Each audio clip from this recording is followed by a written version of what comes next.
Le principe, en fait, de People Interview, c'est de parler de toi à travers 3 axes.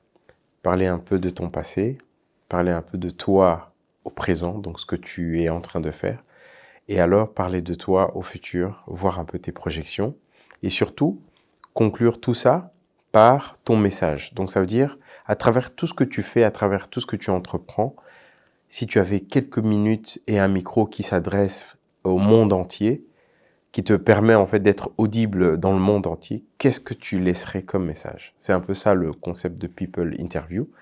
Donc, bienvenue. Et alors, pour commencer, j'aimerais bien que tu te présentes en quelques mots. Comment est-ce que tu te présentes aujourd'hui?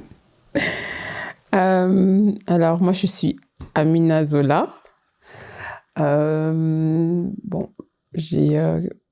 je suis maman, voilà, je vis en Belgique et je suis un enfant de Dieu, très important. Et qu'est-ce que je peux dire encore? C'est que j'aime beaucoup accompagner les gens à créer une expérience pour, euh, pour des événements ou bien tout simplement pour des projets. Voilà, des projets vraiment qui ont une vision dans le but vraiment de faire grandir le royaume de Dieu. Très bien, très bien. Ok. Donc, la première question que j'ai, c'est un flashback. Je l'appelle comme ça. Donc, c'est-à-dire, comment est-ce que tu te définis, toi étant petite jeune? La petite Zola, Amina Zola, comment est-ce qu'elle était, en quelques mots? Elle a été remplie de vie, très joyeuse. Ouf, beaucoup de... Elle parlait beaucoup. Ok. En fait, ça, je pense que ça n'a pas trop changé. Hein. Ok. Bon, maintenant, la différence, c'est avec qui je me trouve. Et maintenant, voilà, il y a plus de sagesse par rapport à ça.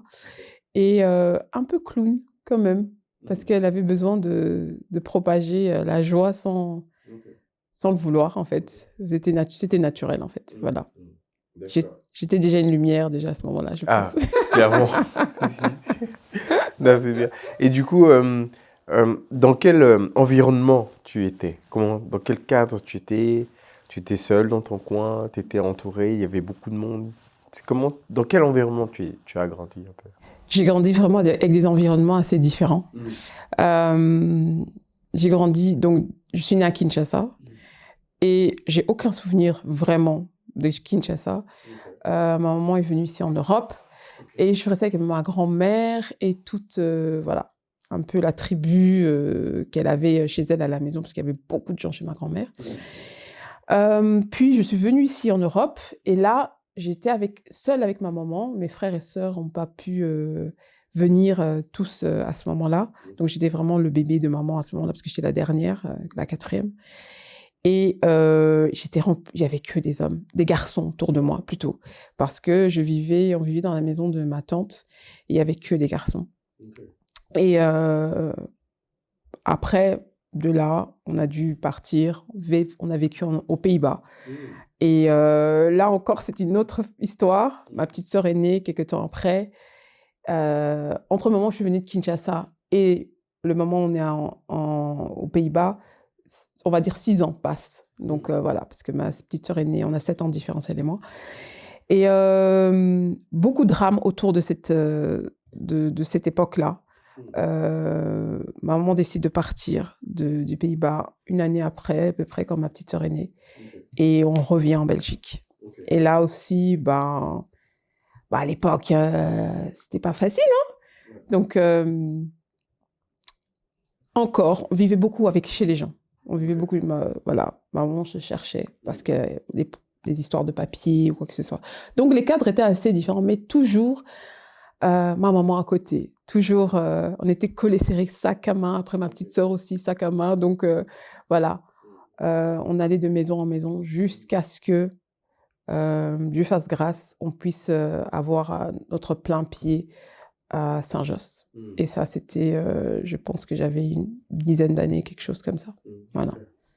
Et alors de là, On va dire que, enfin, moi en tout cas, si je peux me permettre, moi quand je t'ai connu, tu vois, la première fois que je t'ai connu, c'est peut-être pas 10 ans, c'est peut-être, t'avais un peu plus, je pense.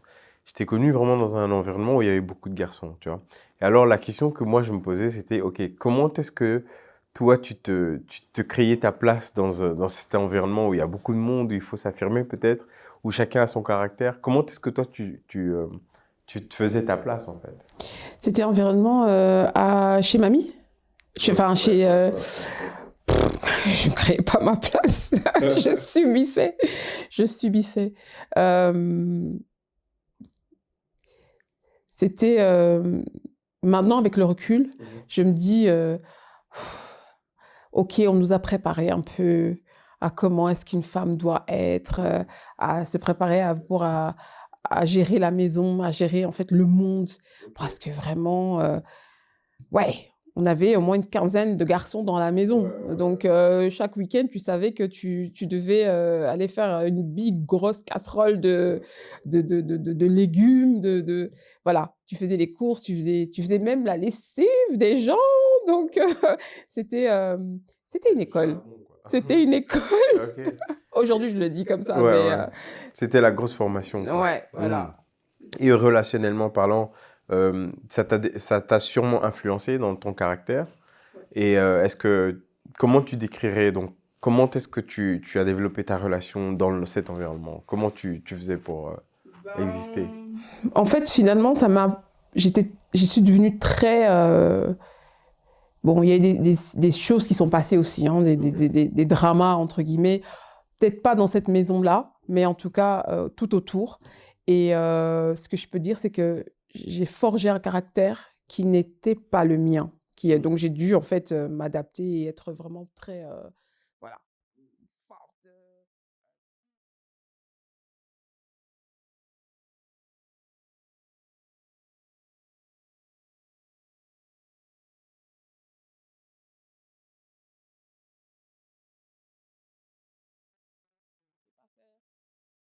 Du coup, parfois, ben, c'est bête, hein, c'est un frère, c'est normal. Maintenant, je me dis, c'est normal, un frère te dit, ah, c'est toi qui as préparé ça. Tu es sûr qu'on va pas t'épouser, hein.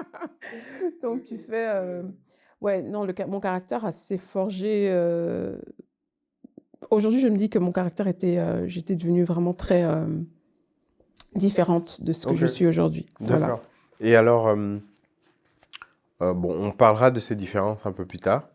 Et au niveau de l'école un peu, tu vois, donc ça veut dire que, ouais, parlons un peu adolescence, tu vois. Comment ça se passait à l'école? Tu étais quel genre de personne à l'école? Hum. À l'école, j'étais. J'aimais bien me faire remarquer à l'école. J'aimais bien me faire remarquer. Je vois ça dans un de mes enfants en plus. J'aimais beaucoup me faire remarquer. Je voulais pas être. J'ai toujours été dans des écoles où j'étais pratiquement toujours la seule étrangère, si pas deux, trois fois la seule dans toute l'école. Euh, donc, Et ça a été difficile. Et quels sont les avantages ou les inconvénients que tu as tirés de ces situations-là, par exemple? euh, les avantages, c'est que ben, je me dis pas que je suis pas du genre en fait de me dire directement dès qu'il y a un problème, c'est le racisme, c'est la discrimination ou quoi que ce soit. Je me dis, je laisse toujours, voilà, le bénéfice du doute. Et mon mindset est assez différent parce que je me dis, si j'ai pu passer tout ça, c'est qu'il y a une raison. C'est que je peux être n'importe où, en fait. Moi, je peux être n'importe où et, je peux y arriver. Qu'il n'y a rien qui peut... Enfin, je sais pas. Et encore là, je pense même pas au Seigneur nécessairement, mais je dirais juste que qu'il fallait que je sois là. Et ça m'a permis, en fait, de pas d'avoir de limites. Voilà. De me dire que je peux rentrer dans tous les milieux, en fait. Ça, c'est Et tu l'avantage. penses que ça t'a aidé pour la personne que tu es aujourd'hui, par exemple? Ça m'a complètement aidée. Ouais. Ouais, complètement. Ok. Donc finalement, c'était une bonne chose de te retrouver Oui, dans cet oui, environnement-là. oui, ma Ok. maman a bien investi quand même. Elle n'avait pas peut-être les moyens, je veux dire, financiers vraiment dans le sens où elle pouvait m'acheter tout ce que je voulais, mais elle a vraiment investi pour nous, pour les études. Oui, pour les études, on a été dans les meilleures écoles. Ouais. Ah, c'est très bien. Et alors, Maintenant, je voudrais un peu, de manière générale, tu vois, tu vois, bon, la dernière fois qu'on a parlé, on en est arrivé aussi à évoquer Amina, tu vois. Et puis, on a découvert que Zola, c'est pas forcément Amina, tu vois. Donc, un peu comment est-ce que tu décris de manière générale Amina? Donc, ça veut dire l'adolescent, la fin de l'adolescente, toi dans la vie, on va dire dans le début de ta vie active, qu'est-ce que tu rencontres comme avantage, comme inconvénient? Comment est-ce que tu décris Amina en fait? Hmm. Bon, je vais déjà dire que c'est pas deux personnalités, c'est deux personnes différentes, non, je suis toujours la même personne, mais c'est juste que Amina est le parcours de ma vie où il y a eu beaucoup de blessures, beaucoup de, voilà, je ne me connaissais pas. Et en fait, je marchais, je cheminais avec une maman aussi qui était en train de, voilà, on dit on ne donne que ce qu'on a, hein. Donc elle aussi, elle donnait le meilleur de elle-même. Et les circonstances sont, comme je disais tout à l'heure, il y a eu des abus que Amina a subis. Il y a eu voilà, des histoires en fait où clairement, elle, tu sens que c'est une fille, c'est un enfant qui devait en fait éclore, mais qui était étouffé pour pouvoir éclore. Voilà, c'est vraiment ça. Et, euh, et en fait, Zola, c'est vraiment la personne qui a appris à soigner, à se soigner. C'est vraiment l'étape où elle est sortie parce que j'ai fui. J'ai complètement fui. Il y a une étape de ma vie où j'ai fui. J'ai fui la famille, j'ai fui les circonstances dans lesquelles, parce qu'à cause d'un scandale Et c'était familial. quoi, par exemple, le déclic qui t'est dit, ok, là, la solution, c'est, je dois partir faire mon monde quelque part, je dois aller construire quelque chose ailleurs, loin de là. C'est quoi le déclic, par exemple? Le déclic, c'est vraiment le fait que j'ai plus de solution. Mais c'était pas et ma solution, c'était pas que j'ai plus de solution et que je me dis il y en a qui vont vers le Seigneur ou qui voilà, qui font quelque chose. Et moi, j'étais juste en mode ouais, non, mais je veux plus rien savoir de qui que ce soit. Je vous connais plus. En fait, vous m'avez matrixé, c'est comme ça, hein. Et puis Amina, c'était ça aussi. Elle mettait la faute sur les autres. Elle ne se regardait pas parce que oui, tu as subi des choses, ok. Mais est-ce que tu veux rester la victime? Voilà. Et en fait, là, j'étais juste en train de m'enlever complètement de tout le monde. Et tout le monde gérait ma vie, en fait, entre guillemets. Et il y a eu quelque chose qui s'est passé, en fait, de tellement choquant dans ma propre vie que j'ai décidé, en fait, non, je vais partir. Je vais partir. Et je me suis levée et je suis partie. Je suis partie loin de la famille pour la première fois parce que j'ai toujours été dans la famille. J'ai même eu un enfant hors mariage dans la famille. Ma maman était là, elle m'a cadrée, ma tante aussi, pour que je puisse en fait terminer mes études. Et ça, vraiment, c'est une grâce, comme on dit. Mais on n'imaginait pas. C'était comme si en fait il y avait une limite dans la vie de Amina. Donc c'était déjà, on dirait, tracé. Elle allait faire ça, elle allait s'arrêter là, elle va devenir voilà et tout. Et je me suis dit non, il y a autre chose. Il y a sûrement autre chose. Et je suis partie. Et quand je suis partie du lendemain. J'ai pris mon enfant comme un bagage, comme ma mère. J'ai un peu fait la même chose. Je suis partie. Et quand je suis partie cette fois-ci, c'est ça qui est, je pense, l'anecdote avec le nom Zola, c'est que Zola est dans mon identité comme un deuxième nom de famille.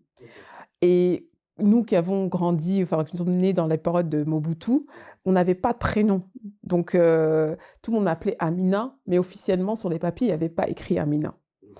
Donc là, je pars en Angleterre pour vivre en Angleterre. Donc je fais les démarches et tout. J'arrive dans un bureau pour avoir mon insurance number, ça s'appelle. Et donc, directement, qu'est-ce qui se passe? C'est que la femme que je trouve dans ce bureau, c'est une Jamaïcaine. Elle regarde mes documents et tout et tout. Tout le monde me dit que ouais, ça va prendre du temps, ça va être compliqué et tout. Donc, je vais dans ce rendez-vous, on parle et tout. Et puis, elle me regarde et puis elle revient vers moi et puis elle me dit, je pense que vous savez que vous n'avez pas de prénom. Vous me dites que votre prénom, c'est Amina. Oui. Mais elle essaie un peu de savoir pourquoi, je viens d'où, pourquoi, machin et tout.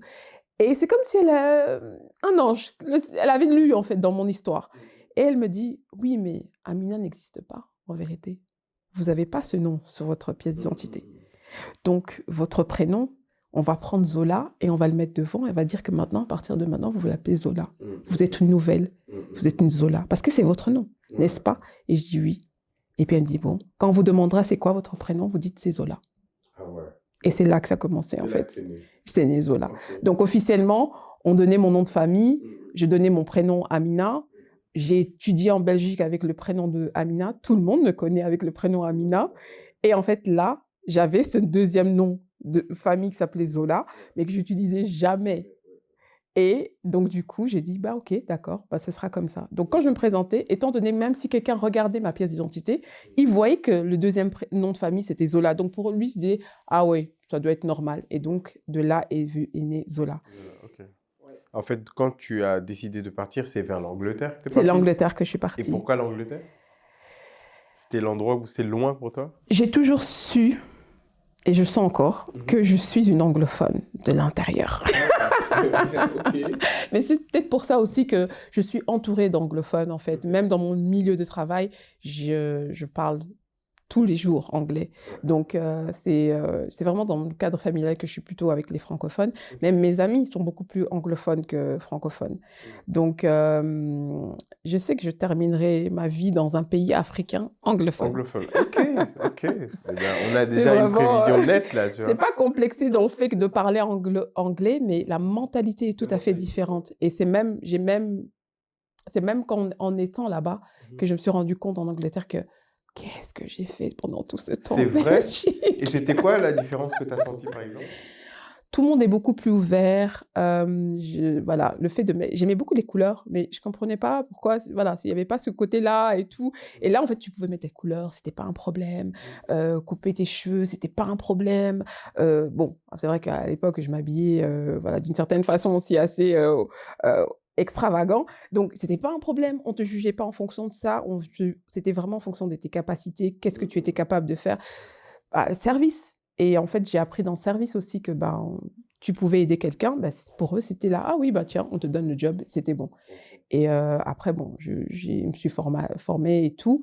Mais il y a ce côté-là vraiment où j'ai vu que c'était différent. Et même en me présentant, même dans les lieux quand je devais chercher du travail, parce qu'en vérité, même mes jobs étudiants, c'était assez compliqué quand j'étais en Belgique pour pouvoir avoir un job étudiant.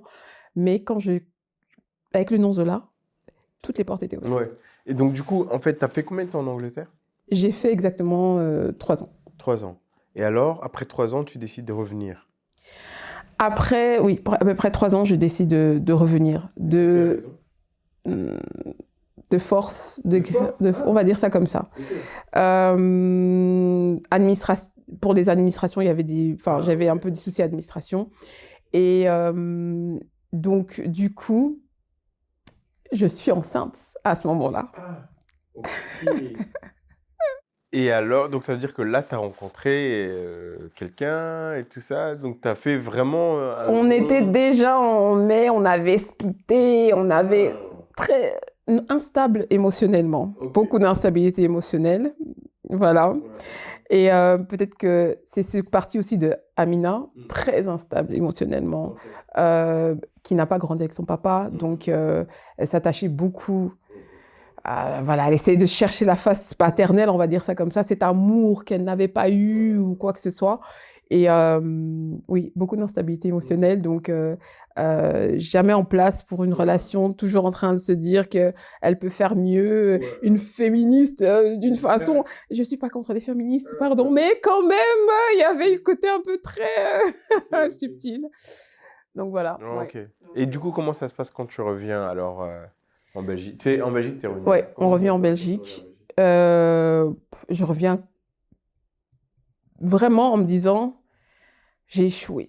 Ah, donc tu reviens en mode déçu, quoi. Ouh, donc ça veut dire morale et tout ça. J'ai échoué, j'ai dit, ok, je vais bien faire les choses. C'était ça le but, repartir, faire bien les choses. Me marier, mais vraiment, on avait dit qu'on allait se marier et puis faire les enfants. Bah bref, je tombe enceinte et je dis, et je me dis, ok, ben, qu'est-ce que je fais? Je tombe chez ma grande sœur, elle me loge pendant 2-3 mois, on va dire 4 mois, et puis je loge sur une autre grande sœur. Et j'ai l'impression d'avoir un cycle qui se répète chez moi, j'ai déjà connu ça, et là je suis avec un enfant dans les bras, et je suis enceinte, et comme un déjà-vu, voilà. Et, et d'un coup, c'était pas facile aussi dans ma relation avec le père de mes enfants, donc c'était assez compliqué. Et je décide, en fait, un jour, je dis non, stop. En fait, moi, je peux pas d'aller de maison en maison, des choses comme ça et tout.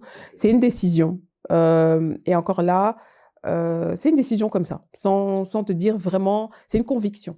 C'est vraiment que j'ai une conviction. Et j'ai un appartement, c'est un studio ou un appartement. C'est une chambre. Okay. C'est une chambre. On appelait cet immeuble Keba Keba. Okay. Parce que dès que tu bougeais, on t'entendait. Ah, ouais, dès que tu faisais, on entendait. Le voisin entendait tout. Et moi, j'entendais tout du voisin. Mais c'était cosy, c'était mignon. C'était... voilà. Donc là, tu prends ton chez toi, on va dire. Ouais, chez moi. Avant, juste 1 mois et demi, 2 mois avant la naissance du petit. Ok. Mm-hmm. Et on va faire un petit bond en avant. Au moment où maintenant tu te dis, OK, là, il y a la famille, je dois me débrouiller, j'ai chez moi, il faut un taf. Comment est-ce que tu rentres un peu finalement, dans Amina Zola que tu es maintenant? Comment est-ce que ça a débuté? Quel était l'élément déclencheur? Je me suis beaucoup cherchée pendant la période, parce qu'après, il y a eu, j'ai enchaîné une troisième grossesse. Voilà. Et très fertile, étant très fertile. Et je me disais, bon, je vais prendre un intérimaire, faire des jobs. Mais c'était pas moi du tout. Donc, je me suis dit, est-ce que je reprends les études parce que j'avais envie de faire un master que je n'ai jamais pu faire. Et en même temps, j'étais en train de me dire, bon, qu'est-ce qui va se passer? Et en fait, j'avais déjà travaillé dans l'hôtellerie, puisque c'est le business management que j'ai fait exactement. Et je me suis dit, bon, je vais retourner. On va se retourner. Mes petits étaient... il y avait le grand qui était là, qui avait déjà 10 ans. Et les enfants s'enchaînaient, en fait. Et j'ai décidé de postuler. Okay. J'étais au chômage pour la première fois. Et je décide de postuler. Et je postule, genre, je fais 20 CV que j'envoie en une fois, comme ça. Je pense que je me suis dit, je vais envoyer partout. Et la première personne qui me contacte, mais ça m'a pris 2 semaines quand même, 2 semaines et demie. Première personne qui me contacte, première interview, premier contrat, CDI. Et depuis là, j'ai toujours eu des CDI, par la grâce de Dieu. Nice. Et tu m'avais aussi parlé du fait que donc, tu as un peu appliqué ce qui s'était passé en Angleterre, donc tu as mis en avant finalement Zola. Et c'est ça un peu qui a fait que les gens allaient s'arrêter sur ton prénom, te poser la question sur l'origine, l'histoire et tout. Parle-moi un peu de cette anecdote. Comment est-ce que ça s'est passé au fait que, OK, c'était Amina et maintenant tu arrives, tu te dis, OK, c'est Zola ou bien c'est Amina Zola. Est-ce que tu avais gardé les deux ensemble ou bien tu disais que c'était l'autre ou t'expliquais comment ça se passait? Quand j'envoie mes CV, j'enlève Amina. En fait, les premiers CV, je mets Amina. Okay. Donc, je mets Amina, le nom de famille, puis je mets Zola. Et puis, je t'ai dit que ça a pris 2 semaines et quelques et demie et tout. J'ai envoyé à peu près 20 CV ou quelque chose comme ça. Mais j'ai vraiment une conviction qui me dit, enlève Amina. J'enlève Amina, je laisse Zola. Je mets Zola bien en grand. Je mets mon nom de famille et je mets ma petite photo parce que, bien évidemment, j'ai un beau sourire. Et ça prend. Mais ça prend directement après les nouveaux CV que je mets avec le nom Zola. Après, j'ai eu d'autres demandes pour venir, pour pouvoir postuler, mais celui que j'avais pioché, c'était le bon. Et à chaque fois qu'on me demandait, quand elle m'a demandé, elle m'a dit « Oui, Zola, ok, ça veut dire quoi? Zola, c'est un très beau prénom. » J'ai dit « Ça veut dire celle qui est aimée. » Amour en général. Elle fait waouh et tout. Ah ouais, donc ça veut dire que donc en fait, ça donnait déjà une vue du fait que je suis quelqu'un qui ramène de l'amour, qui est rempli d'amour. Et maintenant, même avec la petite anecdote, je me dis toujours que non, Dieu est amour. Donc, du coup, voilà, dans mon imperfection, voilà, il y a ce côté-là d'amour. Et à chaque fois, les gens voilà, étaient toujours intrigués par ce prénom Zola. Waouh, Zola. Et puis, j'apprends au fur et à mesure que je suis en train d'avancer avec les gens autour de moi dans le travail et tout, que c'est un nom pas seulement du côté congolais, parce qu'en vérité, c'est une des tribus au Congo qui débat Congo, mais je ne suis pas du tout de cette tribu-là. C'est ça, la chose la plus marrante. Et j'apprends que du côté de l'Afrique du Sud, c'est un nom très populaire. Et en fait, une de mes belles-sœurs, qui est zimbabwéenne, qui me dit Zola, c'est un prénom magnifique. Tu ne peux même pas t'imaginer. Quand quelqu'un dit qu'il s'appelle Zola, les gens se disent incroyablement que son caractère est génialissime. Donc, ayant été Amina, beaucoup de blessures, beaucoup de caractère assez très dur, très fort, quoi que ce soit, mais en fait, j'étais pas encore à là, mais je disais que j'arrivais à là. Donc, j'étais une fille qui était magnifique, que j'avais un caractère, voilà, ça me définissait en fait, ce caractère, et ça changeait complètement. Et ceux qui m'ont connue à l'époque, avec Amina, du coup, ils étaient un peu troublés. Ils me disent, mais on m'a dit, j'ai vu la fille qui est là et tout, ouais, Amina, et tu fais, Amina, mais non, elle s'appelle Zola, et tout. Et puis je lui dis, non, parce que Zola, c'est mon deuxième prénom, en fait, maintenant, on m'appelle Zola. Du coup, je ne me présente plus comme Amina dans le monde professionnel. Je suis Zola, et ceux qui me connaissent vraiment intimement savent que je m'appelle Amina. Ok. Donc en fait, ici, en fait, ce que j'avais retenu et ce qui se confirme encore maintenant, c'est un peu l'importance de l'identité, tu vois. C'est comme si, en fait, tu avais refait une nouvelle identité, tu es devenu une nouvelle personne, tu as intégré un nouveau caractère, enfin, en fait, tu as créé une nouvelle personne juste en ayant mis un autre prénom, en fait, tu vois. Et ça a complètement, de ce que tu racontes, j'ai l'impression que ça a complètement changé ta destinée. Tu vois, ça a vraiment fait de toi une autre personne pour de vrai, dans un autre cadre et tout ça, avec une autre force. Enfin, tu vois, c'est vraiment ce que j'avais retenu et ça se confirme vraiment dans ce que tu dis. Et alors, allez, ça nous emmène maintenant à se poser la question. En fait, aujourd'hui, ben, tu connais les forces, tu connais ton karaté de maintenant, tu vois. Et alors, parlons maintenant un peu plus projection future. Qu'est-ce que tu vois devant toi? Comment est-ce que tu te vois dans 1 an, dans 5 ans, dans 10 ans? En fait, qu'est-ce que tu aimerais bien accomplir ou vers quoi tu veux aller? Aujourd'hui, ok, tu as un bon travail, tu as un bon poste, tu gères ta famille, tu es en mode carré, en mode femme carré, tu vois. Et alors, regarde maintenant vers le futur et dis-nous un peu, qu'est-ce que tu aimerais bien faire net, quoi, tu vois. J'aime bien, pour revenir, j'aimerais quand même poser dans ce que tu as dit, et c'était vraiment très important sur l'identité. Je ne suis pas devenue une autre personne, je suis devenue vraiment la personne que j'étais censée être, en fait, tout simplement. Et c'est vraiment très important. Et ça prouve que si, là je vais un peu citer la Bible, le Seigneur a vraiment un projet merveilleux sur nous. Et il avait déjà tout prévu avant même notre conception. Donc, l'ennemi va tout faire, enfin, en tout cas, la société, les systèmes, tout va faire pour pouvoir, en fait, te dévier de là où tu es censé être, de qui tu es censé être et de là où tu es censé aller. Voilà, c'est vraiment ça. Et en fait, le fait de m'être repositionné par rapport à mon identité, par rapport à la personne que je suis vraiment, ben, en fait, c'est comme un sorte de tremplin qui me permet en fait d'aller vraiment et de décoller et d'aller là où je dois aller. Alors oui, c'est un travail qui se fait tous les jours. Je ne vais pas dire que je suis arrivée là où je suis arrivée, mais j'aurais pas pu être là aujourd'hui si j'avais pas pu me repositionner en fait en tant que Zola, en tant que personne et en tout cas par rapport à tout ce que je suis en train de faire. Alors me projeter, bah oui, bah, dans ce cas-là, bah, je peux facilement me projeter et je peux aussi faire des bons choix parce que je fais des choix en fonction de qui je suis véritablement et non en fonction de ce que j'ai subi ou en fonction de ce que j'ai vécu ou en fonction de mes blessures. Ça, c'est sûr et certain. Et souvent, j'arrête pas de le dire. Les gens me disent du genre, ouais, tu parles toujours du fait qu'il faut guérir, qu'il faut absolument... Oui, c'est important de regarder en face ses blessures, de regarder ce qu'il en est, de faire un introspection. Et c'est ça qui permet, en fait, de pouvoir, en fait, s'asseoir. Oui, on est... Comme je disais, ma mère a donné ce qu'elle pouvait. Et moi, en fait, j'ai regardé ce que j'avais et je dis, OK, moi, je vais donner plus à mes enfants.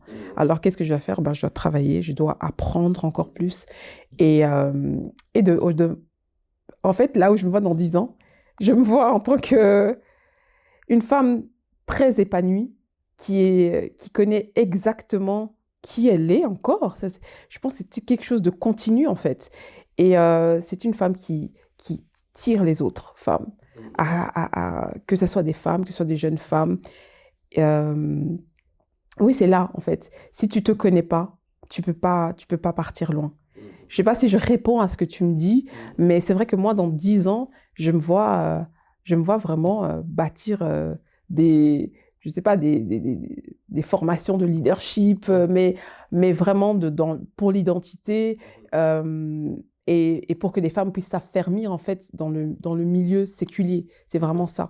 C'est pour te dire, ben, si tu ne sais pas qui tu es, tu ne pourras pas faire des choses. Être, faire, et puis après avoir. C'est vraiment ces 3 aspects-là qui sont très importants. Ok. Mais bon, de ce que moi j'observe de toi, c'est que tu es très active, par exemple, sur les réseaux. Je crois que c'est TikTok même. Oui. Tu es très active, donc ça veut dire que tu es vraiment régulière. C'est quoi en fait le concept? Qu'est-ce que tu fais exactement et qu'est-ce que tu comptes développer à travers ce que tu fais? Franchement, je dois être honnête, je ne sais pas. Ok. En fait, déjà, Non. qu'est-ce que tu fais? En fait, C'est quoi le concept? ce que je fais, Mhm. je pense que tout le monde a me donné des conseils et tout. Ok. Mais un jour, je me suis réveillée et j'ai senti qu'il fallait que... Enfin, je me suis réveillée. J'ai senti qu'il fallait que je partage la parole de Dieu. Ok.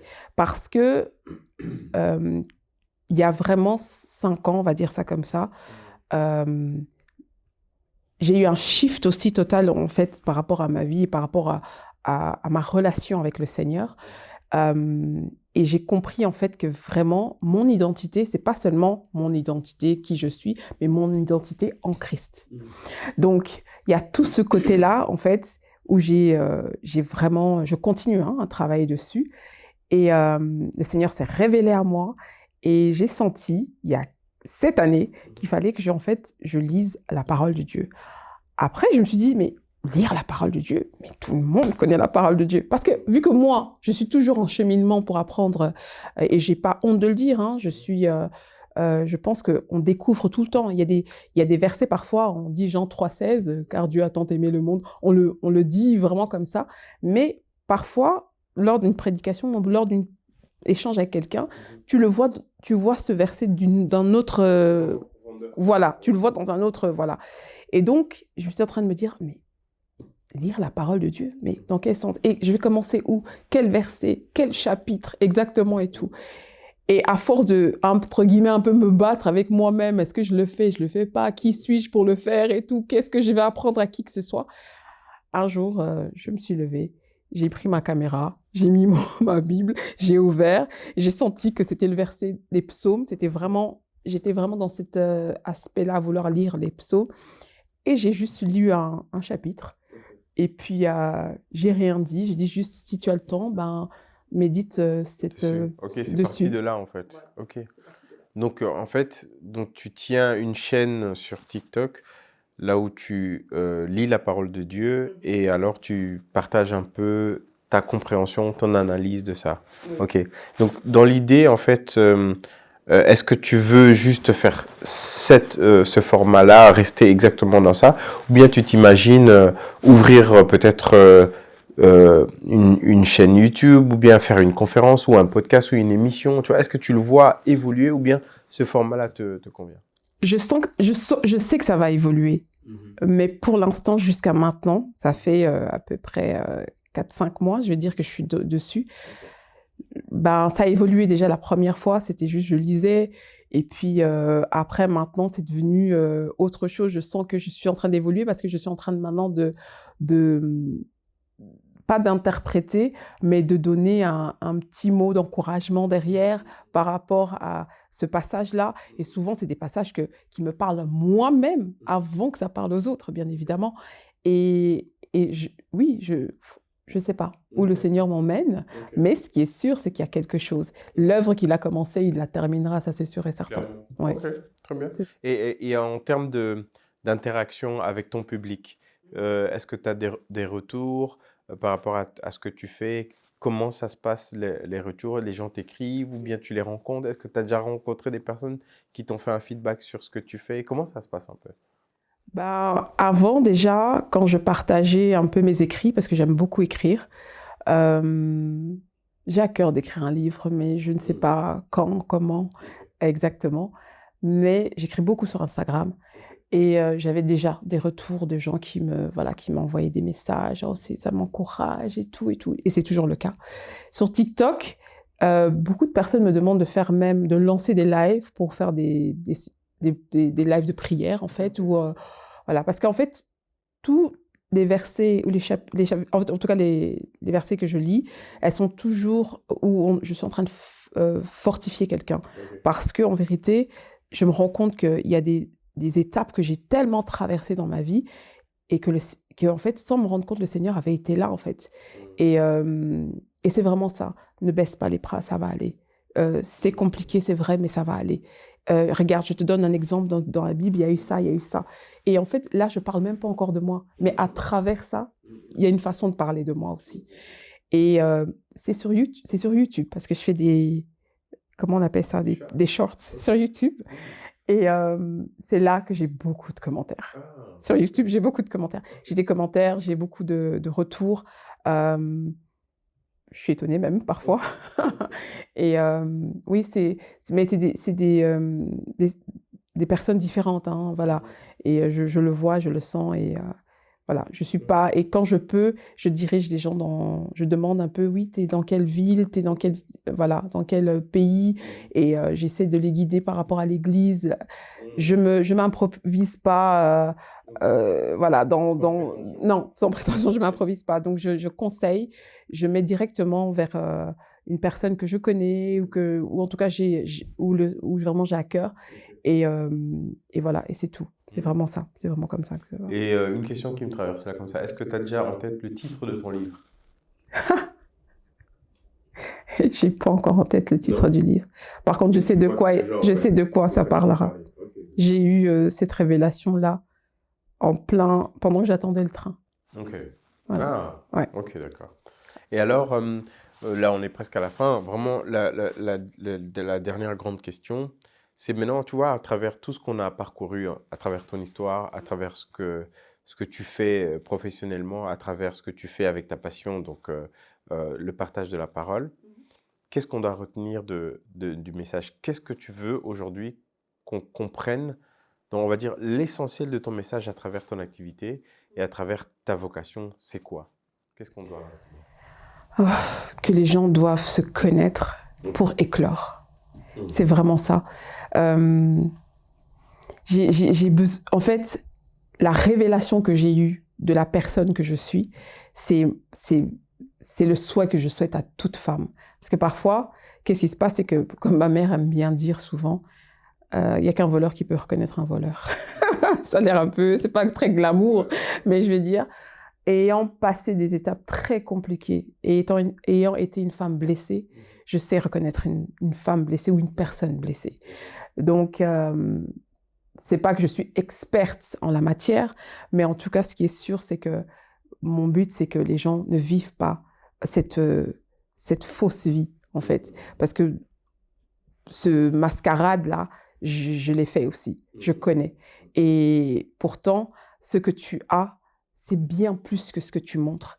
Et le but, c'est que tout le monde puisse vraiment se connaître, se regarder en face et pouvoir en fait aller là où il faut aller. Vraiment, c'est ça. C'est vraiment ça que... C'est ça. Ok, très bien. Donc si je retiens que je dois conclure, Euh, Amina Zola, c'est une question d'identité.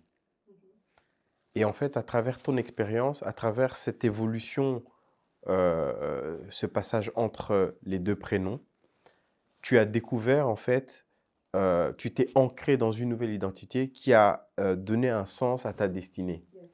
Et c'est un peu cette expérience-là que tu partages à travers la parole de Dieu.